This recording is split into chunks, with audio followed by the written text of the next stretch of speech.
Hey everyone, welcome back to the Game Closet. I'm your host, Dr. Scott. Back in October, I was honored to be a special guest at the Pittsburgh Gaming Expo. I was really happy to meet, well, the person who inspired me the most to do this channel, Mark Bussler of Classic Game Room. Truxton. Yeah, you know, Mr. Truxton himself. He had a panel where he talked about his time on YouTube and he talked about a few other things, but I never released the entire video, and I thought I would just go ahead and share it with you right now. Pretty much it's unedited.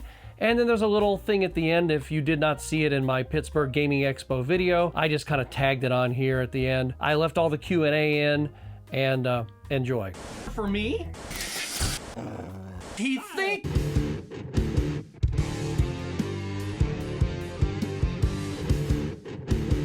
This is John Rigg. That's me. I'm saying that right? Sure. We just met. Okay. But you also are in the internet video game sphere. Someone's gotta be. Everyone else keeps retiring. Well, there's a reason for that. And I'm sure we'll find out a little bit of that later on during this panel. Should we get started? We can get started. Yeah, let's get started. Let's get started. I'm going to do an introduction, and feel free to chime in whenever. This is very unprofessional, as always. Yeah. If anybody has any questions, by the way, feel free to chime in. I mean, I'm happy to talk to the questions at the end. But my name is Mark Bussler. I am from Pittsburgh, and I am still in Pittsburgh. I still live in Pittsburgh. This is a rarity. A lot of people are from Pittsburgh, and they move and go to California, and everyone's like, oh, they're great, they're from Pittsburgh, and they never come back again. I've heard that's the thing. Some of us stayed here. I've heard that's the idea, is Pittsburgh is a great place to be from. You know? I love living there. I love my Pittsburgh roots. I'm never coming back to that place again. You love the lantern bugs? That's what you love about this place? Or? Great food here, great food, great beer, you know. This is my second time here, so. I was downtown. There were like lantern bugs like 5 layers deep on one of the buildings. Oh. They're super gross. Yeah. Where are you from? I'm from Yakima, Washington, so Pacific Northwest. So you are not from here? I am not from here, but Yakima is also a great place to be from, so. Do you live here now? I don't live here now. I came here just for this convention. Oh, I was here last year as well and had such a great time, such a pleasurable experience, I thought I'd do it all over again. I thought you were welcome. Thank you. Thank Welcome you. to town. Well, yeah, glad to be back. I'm just here for the cheeseburgers with the coleslaw on them, apparently. And all the great delicacies that Sandwiches with coleslaws and french fries. You know? Personally, I think it's a little overrated. I go to Primanti's and I just like the capicola and like just the regular sandwich. Anyway, I'll get started here. Yeah, go for it. I am, well, most of you probably know me as the producer and host of Classic Game Room, which started right here in Pittsburgh in 1999. We'll be talking about that a bit. I am a professional publisher at this point, a professional artist, and I was in a very roundabout way. This is how I am celebrating Classic Game Room's 25th anniversary by doing a talk. And I was going to do like a bigger convention tour, but I decided some other projects took priority, so I scaled everything back to just Pittsburgh. Okay, so Pittsburgh is the priority. So I had to, I'm all of 15 minutes away, so I said, yeah, count me in, I'm in. So. Okay, I love it. The internet video business, at least one part of it, started right here in Pittsburgh 25 years ago in 1999 in the conference room of an engineering company, and that was called FromUSALive.com. I just wrapped up writing a book called History of Classic Game Room, so I got to dig back through all of my memories of this stuff. And I graduated from college in 1998. I have a business degree, concentrating in marketing, but I'm a self-taught artist, and I also self-taught myself web design when I was in college. So when I wasn't drinking beer and watching Thundercats, I did learn to build websites in 95 through 97, 98. So I came out actually pretty experienced with graphic design and website programming. And my dad ran a company here in Pittsburgh for years, since the 70s, starting in time sharing, and my dad's a genius, so he got into early engineering software, CAD software, that kind of stuff, with the remnants of the steel industry in Carnegie Mellon here in town. It was a pretty good place to be for that. But he had this idea in 1998 to start broadcasting video on the internet. And this was not a normal thing in 1998. Right. I mean, just getting on the internet was like a challenge back in those days. And somehow he figured out how to hook a camera up, and he started doing like engineering tutorials on the internet, which then evolved quickly into instructional videos. And we've been doing instructional videos since really the 80s on VHS tape and just through for live presentations and stuff. But this was a pretty novel concept in 1998 to put video on the internet, and I go into a bit more detail in the book, but one thing led to another, and at some point he called me in. I was working on web design at the time, and I did a lot of marketing copy. So at some point he called me in on a weekend, because my dad works 24/7. He never sleeps. It's Christmas, it's like 5 in the morning, and he's up working. He still is. That's just the kind of guy he is. That's Pittsburgh. Well, that's engineering. Yeah, as the whole thing sort of evolved, it was like an engineering company with a bunch of like wackadoo video people in it. It's like really two strange cultures colliding. But he calls me in over this long weekend at some point, and I got a lot of classic game room shirts out there. I like it. Wow. He calls me in at some point over the weekend to go and start work on this like larger vision of the video on the internet. Like, it didn't even have a name at first. So I come in on some Saturday, I'm like, really, I have much more important things to do, which of course I did not have to do. It's like young and single, I'm like 24. And we start this concept for From USA Live. So we're starting to broadcast, we're gonna start to broadcast live video for entertainment on the internet.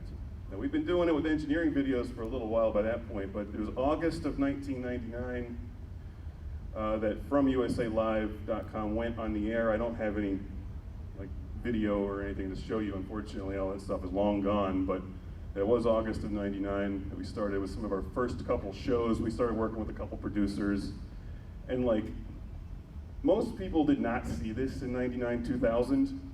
But if you have to imagine, it was like Wayne's World, but not intentionally funny.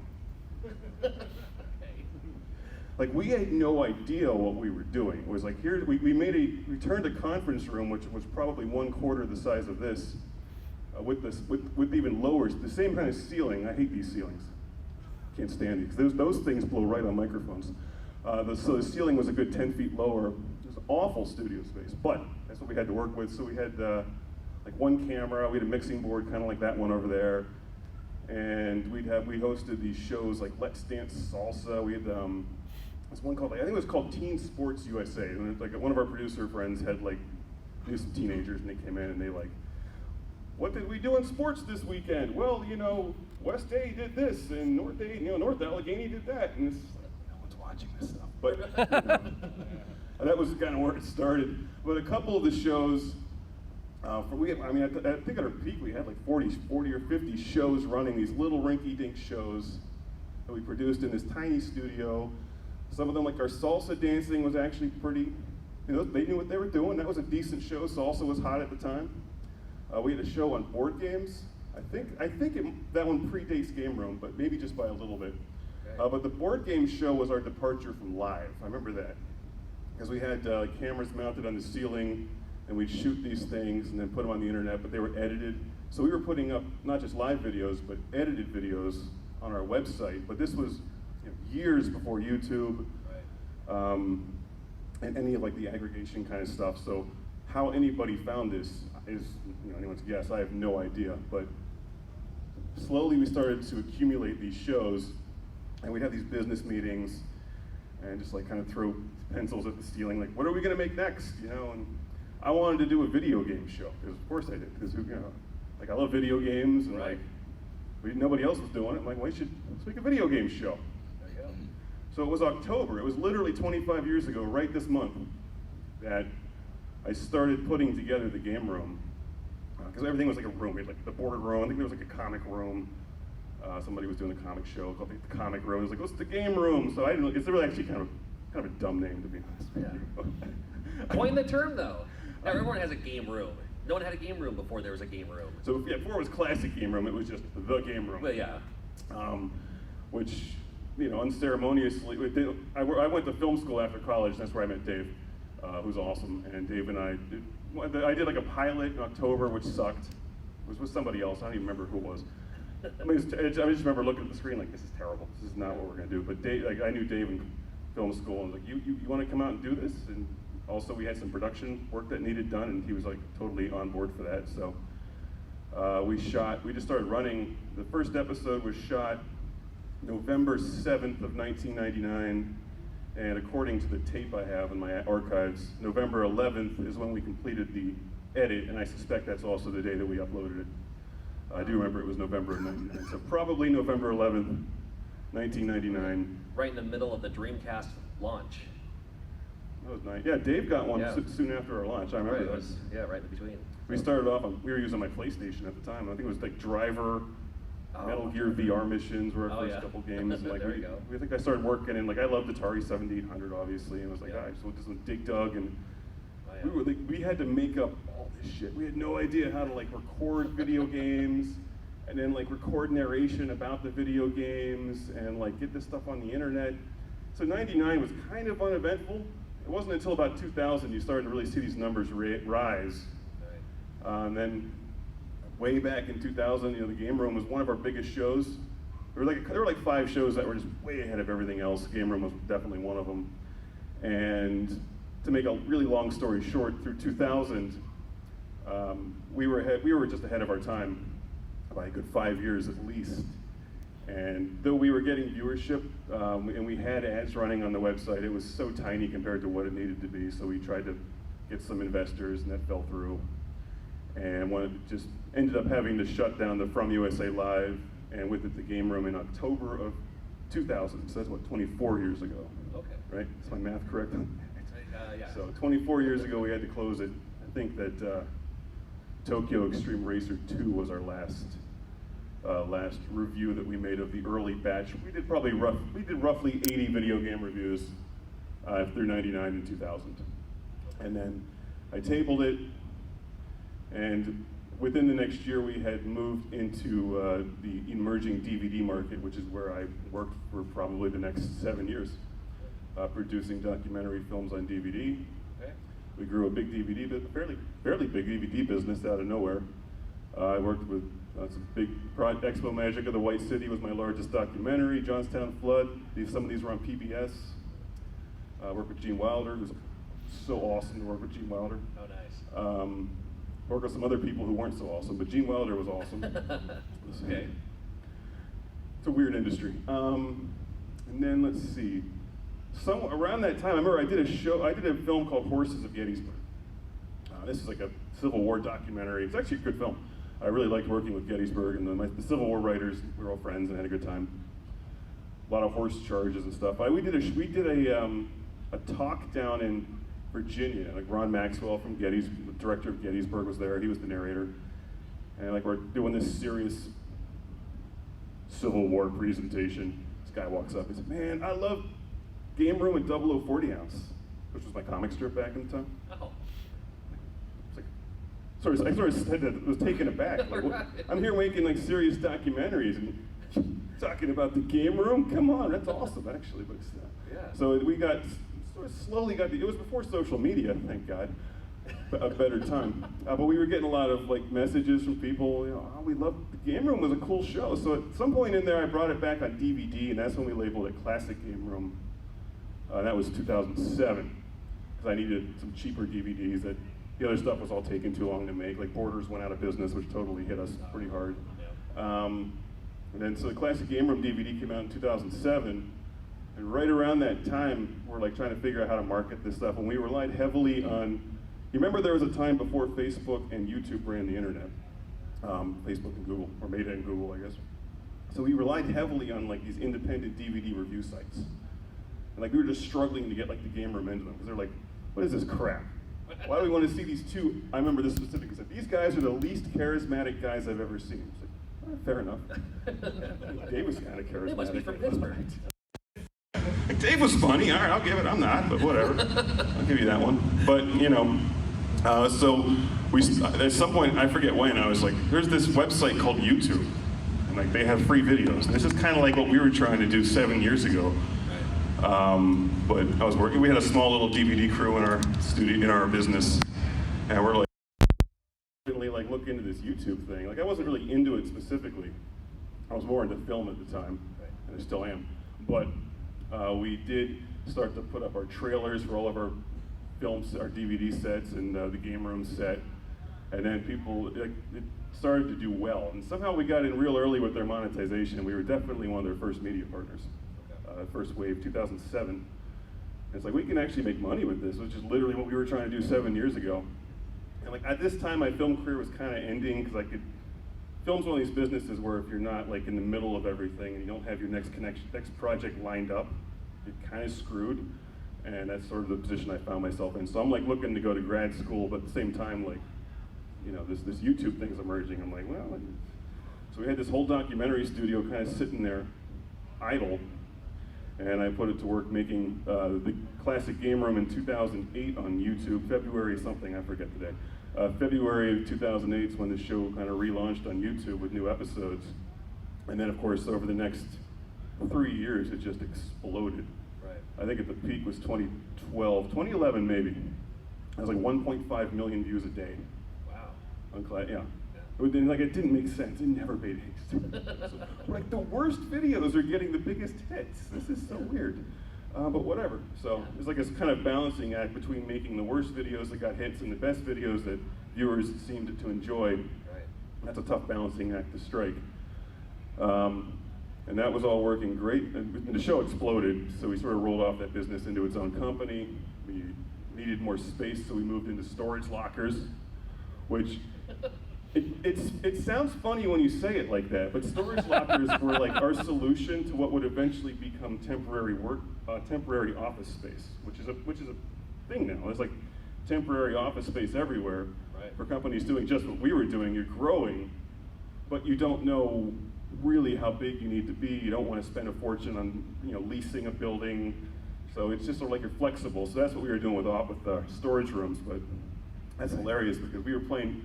We had a couple shows at the time, so some of the kids are sitting there playing games, and like something blows up in the game, and then all the alarms go off in the whole Guardian storage locker. So there's like people moving couches, and it's like as the doors would come down, set off the alarms. It's like families moving stuff in, and we're sitting there drinking beer on the couch and playing Call of Duty, and they're like, "What is that? What's happening here?" We just got to be friends with like the guys that ran the place. It was actually really fun. Everything's always fun when it's growing. So we ended up moving. We wanted to build our own website, and we could see back in 2000. I'm not leaving you much room to ask questions, but I will answer eventually. No, we could see back in like 2010, probably early on, that like if we're stuck on this one website, we're in trouble. So it's time to expand.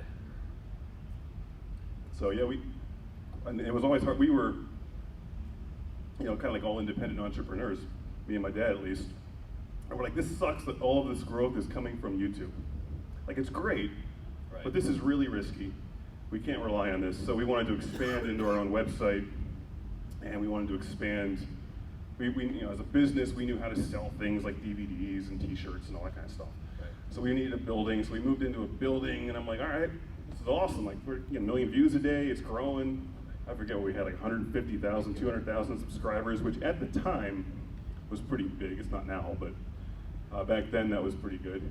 And it started to pour more into production. Brought up, I see the arcade out there. Like, I love arcades. I grew up in arcades from the 70s. So like I wanted to make an arcade scene with like a disco ball, and like my dad was retired, and we sort of like shared this El Camino, and like got to roll the Camino onto the set. So we put out these cool videos with an arcade, with an El Camino, and hits went down. I'm like, wow, that's weird. This is strange. What's happening? Yeah, that's the dreaded word algorithm, I think. Well, 2013 was the year that everything changed for us. From the show standpoint, it's never recovered because it's like I came in one day. First of all, it had been going backwards for a year anyway by that time. I don't think people realize this. But we kind of peaked in 12. I could just see it. Like YouTube started to clamp down on these we had these huge videos. Like Ben 10 Alien Force was our biggest, had like 55 million views. Why? I have no idea. I mean, I was happy to see it, but I'm like, this isn't really growing our business. I mean, it was good for like just helping pay some bills. Sure. We get a couple of just Transformers videos, like Mario Kart videos, get like millions of views. And this was like before ad blockers, so these were doing pretty well. But then one day they all ended, every single one of them. Huh. They came through and chopped the ad revenue on every one of these videos. Interesting. And the whole thing is just like, yeah. So we had our website ready to go, so we tried to launch our own website, which actually worked out pretty well in the short term. And you know, to give credit to we had like 1 or 2 programmers. I'm looking for Greg out there. Greg comes to these sometimes. They did a great job. I think Greg told me once, one of the guys I was working with, he's like, "You want me to build Facebook, but like as one guy?" I'm like, well, yeah, but like make it funny. Which he had a great sense of humor. So instead of liking things, we would you'd give someone a beer. Oh. It's like totally the spirit of the site. You could level up by collecting games. We had like G.I. Joe AD cards. And we used Daily Motion. We had to pop the stuff off YouTube because we're like, screw you. If you're going to take our ad revenue, we're not going to work with you anymore. There you go. And so we tried to move everything over to this other platform. And my suspicion is, and I don't know this for a fact, this is a complete conspiracy theory, but I think we pissed someone off and we're blacklisted ever since. Because the channel never worked the same since then, ever again. To this day, it's completely broken. Yeah. It's a broken channel. It's very bizarre to have a broken YouTube channel. Just you specifically? I don't know. It just never worked the same. These days when you're like, if you're on social media and you want to sell like a T-shirt, so you go to like Instagram, like, here's my cool T-shirt, buy my shirt. Your post gets 2 views. But if you put up a video or you put up a picture of like you and your friends having fun, it gets like 100 views. Right. It's like, how do they know I'm trying to sell something? Because they want you to pay for it. Right. Yeah. So it doesn't. I think we may I have. I get that. It's either an algorithm or I don't know. Maybe just something. It's a Facebook thing. Yeah. So we just got destroyed in 2013, 2014, 15 was a wreck. I ended up buying it. Everybody wanted out of the business at that point. Nobody wanted it anymore. I bought it because I'm like, I think there's something here, but I need to just rebuild this. Okay.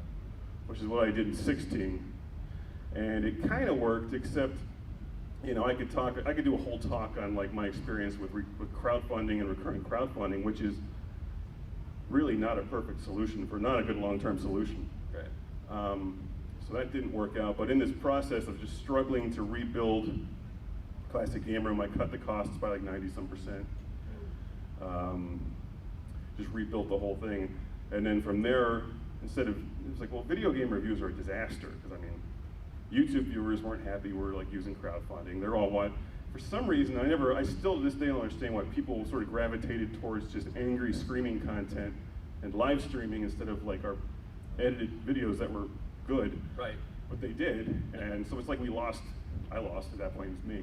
I lost pretty much 90% of my audience.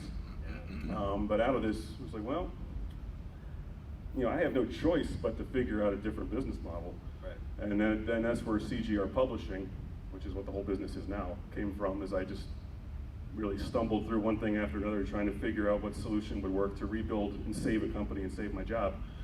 And that turned into publishing. So it didn't happen overnight, and it's not a very exciting story because most of it involves me scanning old books or writing or drawing, and it's like just very, I'm an only child, so it doesn't really bother me to just focus on like one page for like 3 hours. To me, that's perfectly fine. But now I think I have 290 books to the business. That's awesome. My clothing, I have like a design business with 40,000 some products, and that's growing.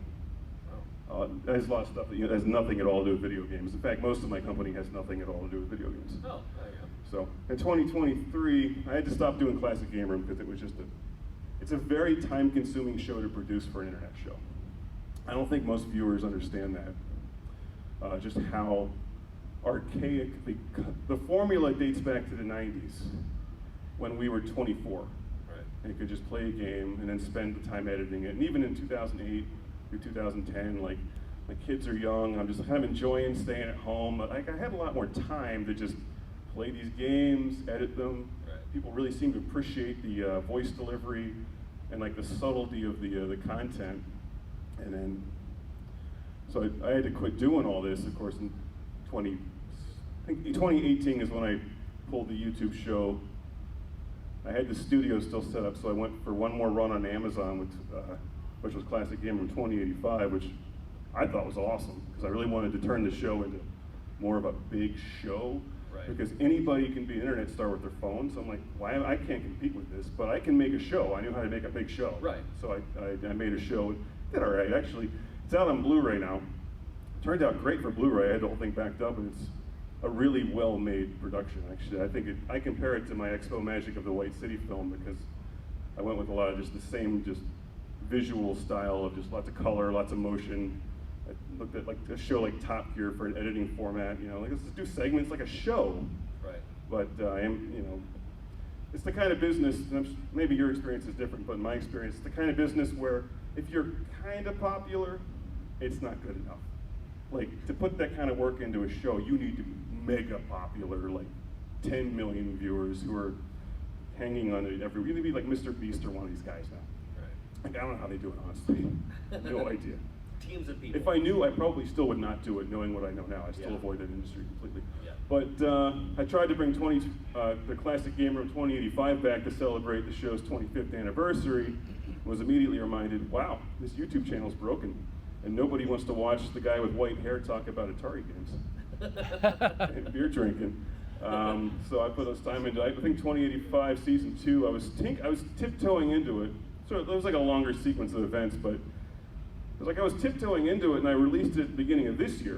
It seems like a lifetime ago, but it was January 1st. I'm like, all right, well, I don't know if this is going to work, and I kind of suspected it wouldn't, but it wasn't really going to affect my company too much one way or the other at that point. So I put it out. I have 450,000 subscribers. It's like a 17-year-old YouTube channel. One of the, if not the oldest video game review show on the internet. Been doing this forever. People are asking for Classic Game Room for years. That's right. I bring it back. First episode gets like 10,000 views. Yeah. The Great Return. Yes. It's like, wow. I mean, I thought like if it hit like 50 or 100, I would consider canceling it. But I'm like, it hit 10,000. The third episode came out like a couple weeks later and got 4,000 views after 3 weeks. Just like a dance party going over there. Yeah, it happens. So I was just like, all right. I thought it was the Rapture. This is not going to work, unfortunately. So I had to just pull the plug on my next Blu-ray production, and I was going to do like a tour, like I said at the beginning of the show. We do it. Oh, we're smiling. Yeah. Thumbs up. Proof we were here. And I'll mention that to the 4,000 people who watched the video. so it's roughly 4,000 people. Yeah, I was like, maybe hit 5. Maybe That's right. Big numbers. For those of you who don't know, if you're getting 5,000 views on your internet video, you could maybe buy half this beer. Cool. So it's not good. It's about right. I sold some product. It wasn't a total disaster, but it was. Yeah. My experience was, well, YouTube this is definitely a game for kids with cell phones or AI. So There you go. So you're saying that beer's for sale, is what you're saying? you can't have it back. Okay. No. That's in there. It's my 6-pack stomach. Okay. I got a keg. It's okay. Why is it not here? It's right here. And so unfortunately the show's return didn't go as planned, but it's one of these things, and I've been doing this for a long time now. At this point, I'm just an entrepreneur, I guess. Yeah. Like, well, that's not going to work, so I'm going to focus on these other things and just tried some different stuff. And this is probably my last time talking about Classic Game Room, because I think the story kind of ends there. Like, I still make videos occasionally when the mood strikes me. Okay. Pittsburgh has this awesome arcade scene, so it's just really fun to go out and like. I love to share my love of video games and pinball these days with people. So it's fun to throw the GoPro on a pinball machine and just talk about it. And Yeah. At this point, I'm kind of phasing out the YouTube channel entirely, because I think just even being associated with a free piece of garbage website like that actually does damage to the brand. Not that I have an opinion. Oh. To be perfectly honest, I'm actually biting my tongue. I could say far worse things. There you go. So I don't even there's like literally no value whatsoever for me anymore in working with YouTube, which is a shame, because in 2007 it was like the future. It was. Oh, absolutely. Yeah. So I don't know when. And not too many people were using YouTube for shows at the time. It was mostly just uploading clips and all that. But Well, it's all gone to shorts. it is now. So here's one thing you do not want to compete with. Anybody who's interested in this business, you don't want to compete with teenagers and cell phones or AI-generated content farms, which is going to be your future. Yeah, it's empty, but that's what's winning right now. That's this business. So I can't complain. CGR Publishing is doing fine, actually having a good time. I'm hoping that next year, Brian is out there. Yeah, Brian's listening. Brian? I'm hoping that next year I'll be back here talking about my next project, which is I am pioneering at this point graphic novels with companion vinyl soundtracks. Now that's something. The first one is in production right now. This is my busiest month of the year, so I probably look pretty tired. I'm like exhausted right now. So I'm wrapping up production of my Omega Ronin book, which will come out in November, December with the Omega Ronin vinyl soundtrack. The first one of hopefully many. I'm already working on plans for the next couple. So I'll hopefully be here next year talking about graphic novels and soundtracks. You don't need a screen for any of this. You can turn off all of your devices and just read the book, listen to the music, do it independently, and it's, I think, an interesting niche market product for those of us who maybe have white hair. Or appreciate like just the way things used to be. So there we go. I do have some very cool stuff in the works for at the end of this year and next year. And in case I forget to mention it, I did bring a bucket of History of Classic Game Room books and Blu-rays. If anybody, I'm gonna sell stuff for like an hour, and then we're gonna go play pinball and drink beer. Good call. So if anybody's interested in getting something signed, I got show prices, so it's cheaper than the website. And no shipping, no, no shipping. No, you made it all the way here. So presumably you paid to get here. Sorry. That's kind of like your shipping expense right there. No, that's pretty stiff. But that's what's going on with me. I'm currently right in the middle of wrapping up 2 graphic novels: Ethel the Cyborg Ninja hardcover trilogy and Omega Ronin book 1. I'm hoping that in December to launch a Kickstarter. Kickstarter actually works great for this kind of stuff. Kickstarter for, I'm bringing it back after 25 years, Agent 00 40 ounce. Love it. Always a crowd pleaser. I'm working on a Barbarian and like a Kaiju series also. I'm in the development phase. I wanted to have another book out, like kind of in the pipeline. I was putting together History of Classic Game Room, and I pulled my old website off of I had the 2000 era 0040 website from USA Live days. I'm like, that was a good comic book. I mean, it was awful, it was horrible and sexist, and I wouldn't do it like that again, but the parody aspect of it and the character are great. Right. So I came up with the title, A View to an Octopus That Never Dies. That's the next book. I got the plot in my head. I'm ready to roll. There we go. So look for that in December. Might be January, depending on when I can get everything wrapped up with my other projects. Yeah. And as far as Classic Game Room, though the regular production is permanently discontinued, occasional production on the website of like pinball videos, and I'm trying to put some behind the scenes stuff, like a weekly, just sort of like a what's going on, or maybe like a CGR video. So Nice. keep an eye and an ear out for that. And that's my long-winded. It's been like half an hour, hasn't it? Oh, it is half an hour. That's my long-winded story of 25 years of Classic Game Room. It started here in Pittsburgh, and it's not even ending. It's just kind of continuing on its own, because I'm not making AI-generated TikTok shorts. There we go. See? That's not really what I want to do for a living. Yeah. Everyone in this room appreciates that, so I promise you that. Why do they make that? I just don't understand it. Like, I don't care. I'm not going to put anyone down for doing what they're doing. If it's working for someone, awesome. But like, the videos are just like, here's a Vectrex. 2 million hits. Yep. You know, I'm like, oh, I'm going to sit down and play the Vectrex. It's like 40 hits. Yeah. It's like, why? What's the difference? Well, there is a Vectrex out there if you want to kickstart the I saw the arcade out there. That's right. That looked really cool. It's very cool. They- Yeah, that's right. Yeah, the guys they made their own arcade Vectrex. If they're not looking, I might have to wheel that out the back Well, door. you know, that's we can distract them. They're into beer too, so.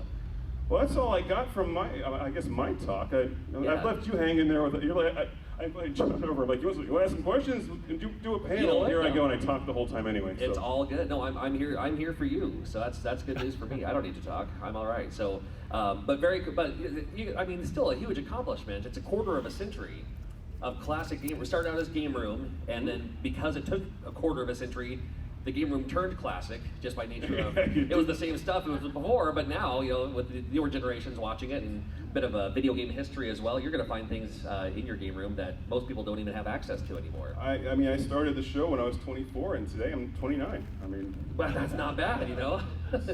Helps having a birthday on a leap year, I guess. You know, that's how that works out. Well, I feel better every day. Aging's great. It's my favorite.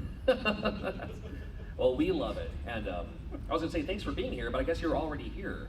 That's the thing. So. Well, I had to drive 15 minutes. You know, it's a major inconvenience. Wow. Yeah. Well, technically, it took like a half hour because there was traffic, but you know. It is. Yeah. It is Pittsburgh. Everything's uphill both ways. Yeah. Pretty Across a much. bridge. And Under construction at all times. yeah, yes, that's very true. You will learn that the more time you spend here. Everything is under construction. That happens. All right. Any questions? We can open up for questions here. Right up front. I don't have many questions really. Just wanted to say, Mark, a couple things. One, despite being a Sega Genesis family, where we own like 50, 60 games, thank you for introducing me to Truxton. I've heard you like Truxton a little bit. Just a little bit. Truxton's a great game. I talk about this a bit in the book, like this surprise. Like I never expected to make this review of Truxton for the Sega Genesis, which is a 2009 era review, so a pretty early review in the YouTube timeline at least. Just caught on for some reason. It was just like I went to the store. This was before. It was a lot cheaper to buy Genesis games in 2007 and 2008 than it is now. Oh yeah. So I just went to the store and I bought like, it's like, yeah, 30, well, I forget what it was. It wasn't like $100, I mean, it was like 20. So I had this stack of cool Genesis games and like the show was ramping up and I was like, all right, part of the reason I wanted to bring Classic Game Room back in the 2007-8 era is because I had this film career and it's like, I don't really want to throw away my film career. And like I didn't really want to go to grad school because I can't stand classes. But like, real life is real life. So to be able to save my film career and then find out that I could review these spaceship shooters on the Genesis and people loved them. So I reviewed Truxton and like I just kind of had fun with the video and I put in like Edit Station 1 and the silly song, Spaceships of Red, Blue, and Green. You can hear the alien ladies scream, "We want Truxton!" Ah! With the bad Edit Station 1 voice at the time. I might redo that song someday. I'm not sure why that particular video caught on. I mean, it's a cool game. Toaplan makes great games, so I think it was just sort of this eye-opener to like this wild game with the skull bomb and like the lightning, the homing lightning, and all this kind of stuff, and then a bunch of other great Toaplan games. So I was pleased to say, I'm proud of that video. I'm glad to be associated with Truxton. That's an okay thing to be in life. You say that you put that out in 2009, but you were still quoting it by like 2014 or so. It was just Oh, it became a meme. Yeah. Well, it's just one of these funny like Truxton. I mean, you can just do that voice with it, and you throw like delay on it, like Truxton. It's like TX. You do these great voice effects with that. It's just a cool name. Yeah. And I also want to thank you for being one of the few people on YouTube who ever bothered reviewing the PS Vita. The Vita was cool. PlayStation Vita. I like the Vita. Yep. Back then and even today, when I'm looking for Vita games at these shows, I look them up on YouTube, and if it's not you, it's that Blue Maxima guy from Australia. They're the only ones who talk about Dungeon Travelers 2 or I remember these or games. Uppers. The Vita that was near the end of the show's life. Yeah. I remember it was like 2016, 17 era. I was like, I rebooted. That was early on in my reboot, so I remember I bought the orange one. And there was a viewer who sent a bunch of like games to the show, and the Vita is a great game system. Yeah. And it's a shame that it never caught on, but it did make for some good videos, though I have not seen one in quite some time, unfortunately. So no questions. Just thank you. Oh, thank you. Thank you for being here. Who's next? I'll go over there. All hail the mighty Backtracks. All hail the mighty Vectrex. Yes. What's your favorite Backtracks game? You're the only people that ever talks about Favorite Vectrex game. Vectrex. I'm blowing out the mic. Vectrex. Favorite Vectrex game? I mean, in general, I'm kind of partial to Mindstorm, which is the one that's built into the Vectrex. I mean, that's probably the best Vectrex game. I don't get a chance to play a whole lot of games anymore, unfortunately. Yeah, I still have my Vectrex. It's in my office. The Vectrex is unique, as you know, because it's a vector graphics-based game system, and it's like you're playing games with lasers. It's totally different than the Atari 2600. And there's actually a pretty solid catalog of Vectrex games. Beyond, I'm drawing a little blank down. Like Clean Sweep with the Pac-Man clone was very cool. Hyper Chase was very cool. Cosmic Chasm was very cool. So you know, there's some games that maybe aren't as good as the other ones, but for the most part, the Vectrex stuff is pretty solid. Yeah. Oh, Star Castle's awesome. There you Star go. Castle's really Yeah. good. Your question over here. My name's Dr. Scott. I'm from the YouTube channel Game Closet, and I'm wondering if you ever have seen this video yet. Oh my, look at this. I have not. Unfortunately, I don't watch YouTube. But you photoshopped that, because I don't recall sitting in that shot. I absolutely I photoshopped think the Game that. Closet is in the game room. It's just it's a subsidiary. Yes. Yeah, it's Well- kind of down the hall a little bit, maybe. Well, without you, my channel would not exist. So thank you, I think. So, because I definitely understand the idea of you put a lot of effort into something and then you get no views on it. But then you put a little effort on something and then it blows up. Yeah. It is very hard to run a business. I can't speak for people who do it part-time. I don't know if you do it full-time or part-time, but if you Full-time do it- right now. If you do it part-time, maybe you're not quite as vulnerable to these just weird fluctuations in the market and Yeah. I guess the algorithms now. Yeah. Yeah. And I was Comes and goes. experimenting. I was experimenting with this at the end of 23 and early 24, just like it was with their shorts and whatnot. You put stuff out there, and like some of them get 5 hits, some are getting 500. There's no rhyme or reason. And as a business owner, you can't project growth.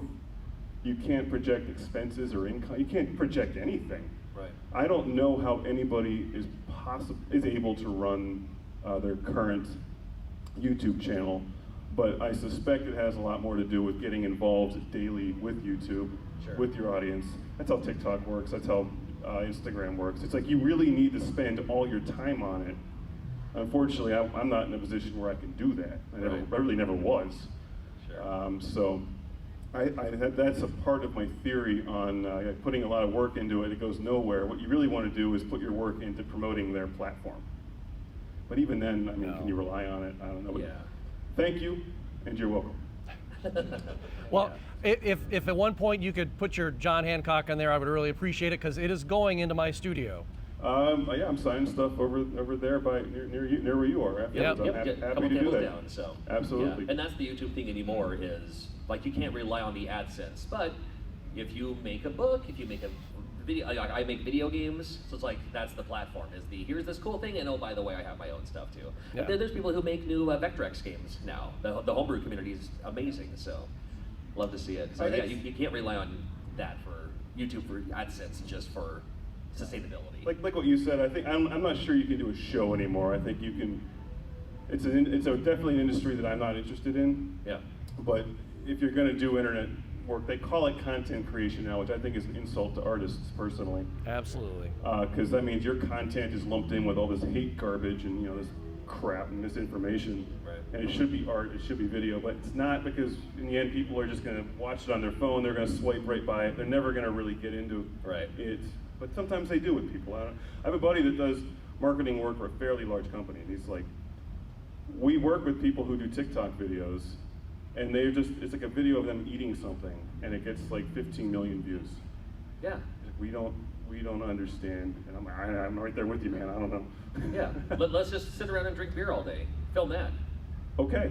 Okay. Yes. Okay, we got We it. can do this. All right. This time. That's right. Yeah. Bar room coming soon. Classic bar room. Well, it'll be just like hams and Rainier and yeah. Anyway, we'll talk later. Cyberbots. Collector's edition Cyberbots. Do you still have that? Oh yeah, the Saturn one. Yeah. Oh. I have that. Yeah, I have all the stuff that you sent. All the donated games are in storage. The Cyberbots one's like the best one because it's got the book. It's got the yeah. I got them all. There's like 3 of them. I forget what the other ones were. There was one with the Capcom. Yeah, those are cool games. They're all still there. I mean, they're in storage, but they're there. Still accessible. Yeah, my collection in storage is monstrous. Oh, I believe it. It was not something I expected to collect like Yeah. 10,000 games over like a decade. If That it's was if it's a portion of what you can see in the background of your videos, then I'm sure it's monstrous. bigger than that. It's huge. Yeah, I ended up parting with most of my personal collection, but I kind of had them segregated. That's right. Um, It's a library. You're not hoarding. I love this. It was. I just cannot believe. I'm trying to help you. I just can't believe that like we had like every game system in the world, all the games in the world, like everything. Right. And then people wanted live streaming. I was like, all right, this is weird. I guess I'm old. So, Yeah, aren't we all? I can't complain too much because I still get to do these fun things and everything's fine. But you know, Right. and I get to rock later with some bands and stuff, which sounds cool. I love it. All right. Cool. Questions? Yes. I'm curious because you've been in the media production space for so long, and you've seen so many different forms of it and how it's changed so much. And as somebody who's been in media production as well for a real long time, you know, I kind of identify with your need to sort of reinvent yourself every 5 or 6 years or so to kind of just keep, you know, hitting something. Yep. And I'm curious because right now it's such a mess. There's so much out there. So much of it, like you say, is just crap. Mm-hmm. And so much of the good stuff just gets lost in the shuffle. Like, and that's kind of the dynamic right now. And I'm curious where you see maybe the following 10, 20 years. What do you see as maybe like the next big era, if you have any sense of it at all? Like The future of video production? And, or just media. or in media in Well, I general? saw this morning that people were posting AI-generated fakes of children being rescued after the hurricane. I saw that. Do you think it's just going to be like everyone's just going to be siloed and no one's going to know anything? It's going to get worse or it's going to get better? What do you think? You know, I've done a pretty good job in some areas of predicting what's next. I have not done a very good job in video of predicting what's next. I don't know what the next evolution is. I have personally played around with some AI tools in print, music, and video just to see what this stuff can do. And it's going to be revolutionary. It's already happening now. It already is. Yeah. And I think that the people who are really going to suffer are the viewers. And it's going to be where I think it's going to go. This is my prediction: is that you will have a lot of international outfits, not American, much lower cost, with AI-generated content farms. I mean, I don't do this for my music. Like I make a band called Omega Ronin. It's all me. It's all hardware. It's all real music. But I played around with the AI music tools to see what they can do. And like, once they get to the next step, you won't even be able to tell the difference between AI music and real music, which is why touring and concerts are so important. Right. And if you're going to do like video work, like what we do or what I did or whatever, I think it's so important to have like another foundation of your business. You know, whether you're selling books or games. Right. You got to have like a physical presence. So I don't know, even with two major companies controlling every pipeline to your phone, as a viewer, you're kind of it's up to them. That sucks. Yeah. So I don't know. Yeah, you're right. Video has changed a lot in the past 25 years.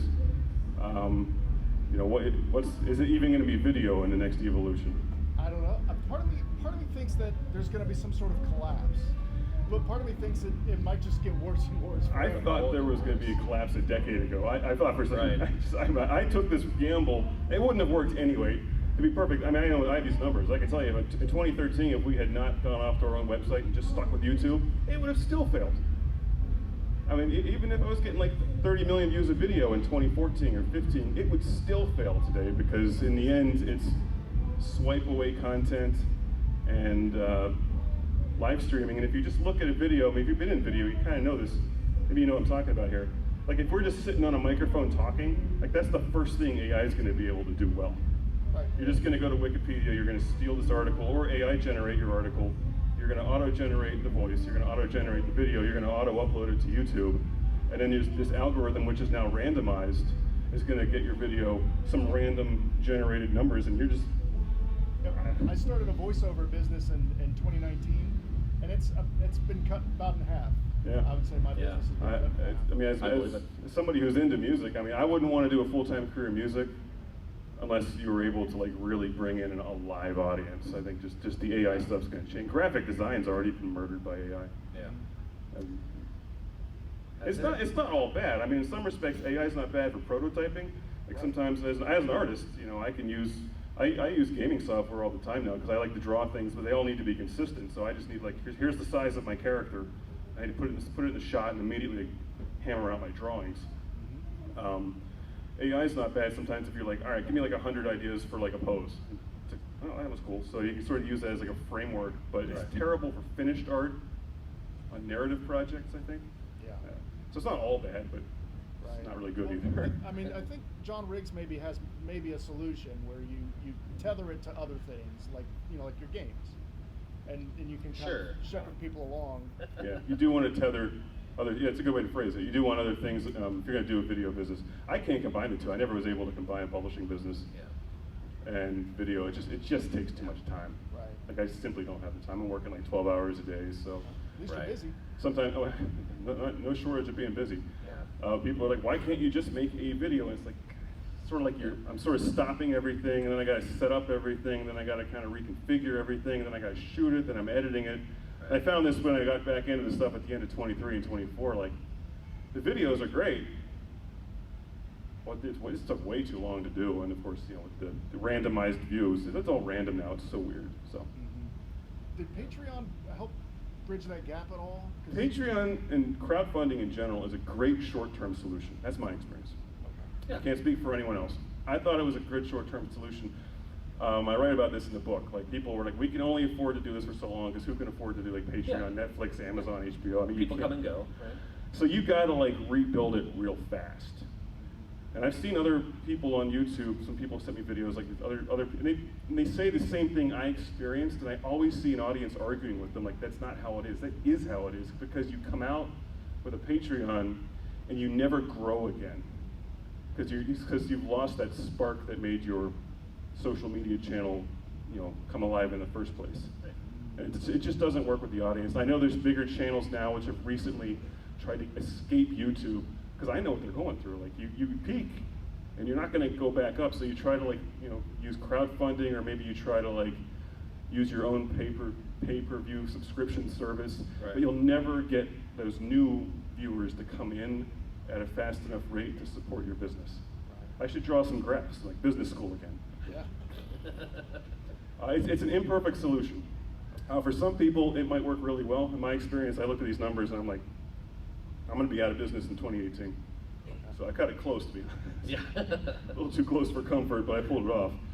Patreon is still good for serious fans who want the occasional behind-the-scenes stuff, or so it's a tiny fraction of what it used to be. But I see people, even like Gary Newman, who I love Gary Newman's work. Like he uses a Patreon, this kind of stuff. So you can use these services, but it's not a full-time. It's a Band-Aid for a bullet wound. It is a Band-Aid for a bullet wound. That's a good way to put that. Okay. Any other questions? You got some dope tattoos. You guys see this? Oh yeah, every time there's I attend a lot of conventions, and whenever there is a convention with a tattoo artist, I'll get a new tattoo in honor of that show. So I've been thinking about getting Pac-Man and the ghosts on my arm for years. Yeah. But as an artist, I would always bother me. I'd always think, that one line's off. Yeah. I mean, with Truxton, the skull bomb, get that skull right bomb on your back. Yeah. Skull bomb on one arm and Pac-Man on the other. It can happen. Depends how drunk I get. Yeah. Scott. Do you still have the arcade for Super Pac-Man? I do still have my Super Pac-Man. Yeah. Okay. Well, Paul Niemeyer, who designed the art for that, is here in the building, and I said, hey, you could probably stop by Mark's and sign it for him, because he signed this one. Yeah. I didn't bring the top. It's also in storage. Most of my arcade games are all packed. Everything's packed away. I have this toy store that nobody plays in. It's weird. Everything's packed away. It's all packed away. Packed away. What a crime! Well, it's a shame, but you never know what might happen in the future on these things. Yeah. You never know. I got a quick little. I really got into Laserdisc this last year for, I don't know why, but I just really got into Laserdisc, huh? I'm just super into it. Sure. Are you ever going to because at one point I think you were putting out Laserdiscs at the show, weren't you? No, I could. No. I have and I have them here. I have a few of them left. We did a 4-disc set a decade ago to celebrate the show's 15th anniversary. That's what it was, yeah. In a record/laserdisc sized sleeve. Oh, okay. It isn't. The last Laserdisc factory closed in like 2001. Oh, darn it. And I talked to some, I know some people, I work with people who make media. And they're like, that's the one format everybody always wants, nobody can make it. It's just, the way that it was produced was very expensive, very specific, and it's all gone. I'm holding out hope that like something's like, you know how Analog makes like high-end Sega Genesis or Super Nintendo, like maybe somebody will make a modern Laserdisc They player could. with Yeah. like HDMI out or something. I don't Sure. know. There's probably ways that you can like bounce the Laserdisc in. I don't know. I'm holding out hope somebody figures it out. Laserdisc is it's cool because you can get these kind of neat cuts of films that haven't quite made it to like DVD or streaming services. So depending on what movie it is, I mean, Laserdisc does offer that value, but for the most part, it's not. Unlike vinyl, you really don't get a benefit beyond the cool factor. I just like it. And it's like a shield. Yeah. Shooting and reflect lasers. That's right. Yeah. Little shaving mirror. What's the best place to watch all your old videos, classic gamer videos? Best place to watch your old videos. I mean, most of them are still on YouTube. They're still on YouTube. Yeah, they're not going away. They're just They might be. in limbo. Oh, okay. They might be. There's a plan to archive everything on the website. I don't know. It's very low on the priority list. How would you host them? So, I have a bunch of stuff on the site. I use various services. Okay. There's no problem with the quality on the website, but like people just look at you like you have three heads when you're like, the video's not on YouTube. You have to go to the website. And like, huh? Right. So it's obviously not like a growth model, but from the archival standpoint and the standpoint that I just want control of my work, I don't care about their growth model. But at that present, I mean, they're still on YouTube.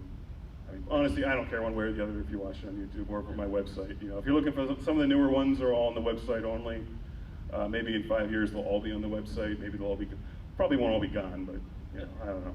It's a lot of videos, as it turns out. I think I made like 4,000 videos. Oh my goodness. It's a lot. It sure It was is. very time-consuming project over the past Over a couple decades, right? 25 years Right. on and off. Yeah. So that works. I don't know, we're getting thrown out of this room yet? Anyone else? I think we got. One more. What are we looking at for time? One more quick one. Okay. What happened with the Forever stream? Because all of a sudden it just went away.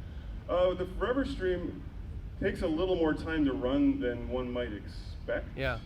So and then when everything, and there are two problems with it. One, it's one of these things where suddenly it's taking attention away from another project I'm working on that I need to deal with. And two, I didn't have any way to control who was posting misinformation and racist hate content in the Forever stream. Okay. So like if you run a YouTube channel, is half your time blocking people? It's just a horrible platform now. So I can't say that the Forever stream is necessarily done. I would like to find a more efficient way to keep it going because I think it's a great concept because I have so many videos. And I know there's so many people who enjoy watching them in like just kind of randomized format. Yeah.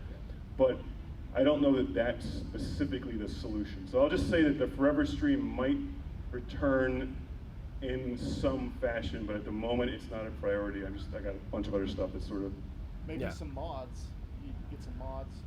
You know, I spend all my time doing print and like drawing videos and like audio engineering. So like people are like, we can do this with YouTube, you can do that. And I'm like, I don't know, I have no idea what the hell you're talking about. It's not what I do anymore. Like there's all these various things you can do. Right. I don't know what any of them are. And by the time I look into something and figure it out, it's like I need that time to do cover Everything's design changed back, on something else, you know. Channel manager or something. It's like just show up and do your thing, and someone else will take care of Do you everything have else. more than one person working on your stuff? It's just me. It's hard. Same thing, and it's part-time, like you mentioned earlier. I have a full-time job. That's what pays for the bills. That's what pays the bills. But you know, YouTube is a platform. It lets me travel to conventions like this. You know, I still like doing content, and of course, I make my own stuff because that way I don't have to have a sponsor. So instead of saying, "Hey, play someone else's game," I can say, "Hey, play my game," and I get paid for it. Yeah. And I ain't gonna win from AdSense. That's true. You can't rely on AdSense. I can't rely on AdSense. What, that It's $3 there that comes at you? I drank my $3. I know. Damn. Where's the beer go? It's always gone by the end of each talk. These things happen. Thankfully, there's more. All right. Is there still more? Is there a last question? Got one question right here. Have you played Atari today? Have you played your Atari today? Not today, but I know you have. That's true. Got the Yars Revenge shirt and everything. I love it. JT the Ninja. Yeah. I remember. All right. I haven't completely destroyed my brain yet. The day is young. Good to go. Well, thank you for being here. We got Mark from Classic Game Room. Thank you. A show that started in Pittsburgh and didn't quite end in Pittsburgh, long term maybe, but you know, it's still kind of slowly, trickly here and there, a little surprise. It's almost like in the world of wrestling, like the pay-per-view. It's the premium live events. There'll be a special occasion where you might come out just for a little bit. I'm hoping to put together something for the 25th anniversary on November 11th. I say hoping because I know it's there and I can see it on the editing system. Yeah. But I'm spending 10 hours a day drawing space robots and like things that people already paid for, and like there's a bigger project for it. So it's like I want to edit it, but I got to do this. So yeah. But you're a team of one and you have 5 weeks. So. 5 weeks. 5 weeks to make. Yeah. I got a cool little. Things. I tried to show something. We tried to get the old Betacam player working to see if I could get some of the old tapes running from '99, but there we go. Sadly, that thing's DOA. Sorry. It's unfortunate. I don't forget what Betacam SP decks cost back in like 1999. They were like $20,000, $10,000, maybe more. I don't know. We had one for that whole period. Right. So I'm looking at this thing, and my dad and I were actually tinkering with it. We had the top off, and we're like trying to like fix this, just like all these moving parts and drums and boards, and this like weighs 60 pounds, and I'm like, this does it better. Yeah, so isn't that funny? This is what changed the industry. Yeah. And what will change it next is, probably in glasses, AR technology. Terminator 2. Well, the day is young. But I'm going to be over there. I'm going to have a booth for about an hour or so. Yeah. I got some history. I brought books. I brought the Blu-ray sets. I got stuff. Got some show prices if people want to buy something or just come over and say hi, get your thing signed, whatever. And then I'll be just moseying around, playing some pinball, and enjoying my time at the Pittsburgh Gaming Expo. That's right. Yep. So join us in a special guest area. Out the door, to the right, and if you happen to see a dark figure secretly wheeling out that Vectrex arcade machine, you saw nothing. All right? We're saying that right now, right? The two of us, we can take it. I got a I card. think so. I could block people. See, I can distract them on this side. We'll sneak it out the back. I think we'll be okay. Well, thank you very much, everybody. Thank you to those of you who traveled some distance to get here. Thank you to my fellow Yinzers for showing up to Pittsburgh Gaming Expo. That's right. And hope you have a great time today. Thank you. Hope to see you back here next year, talking about some other cool stuff.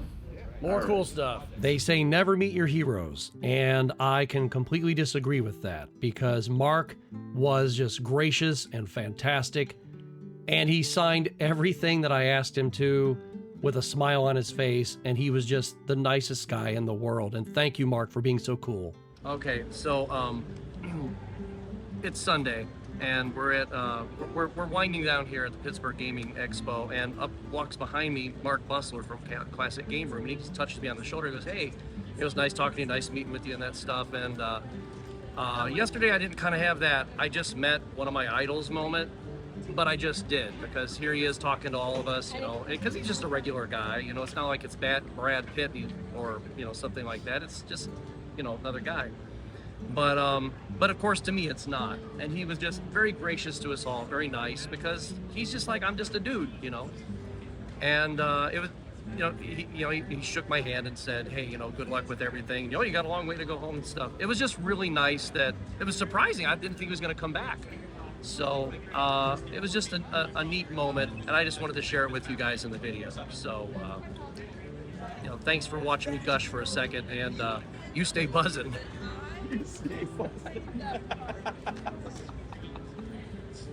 That's awesome. Hey, thanks so much for watching. If you like Game Closet's videos, hit that like button real quick. Please consider subscribing and sticking around for more videos. There's a ton of fun and funny stuff here for you, so click one of the boxes on screen and I'd be happy to show you more in Dr. Scott's Game Closet.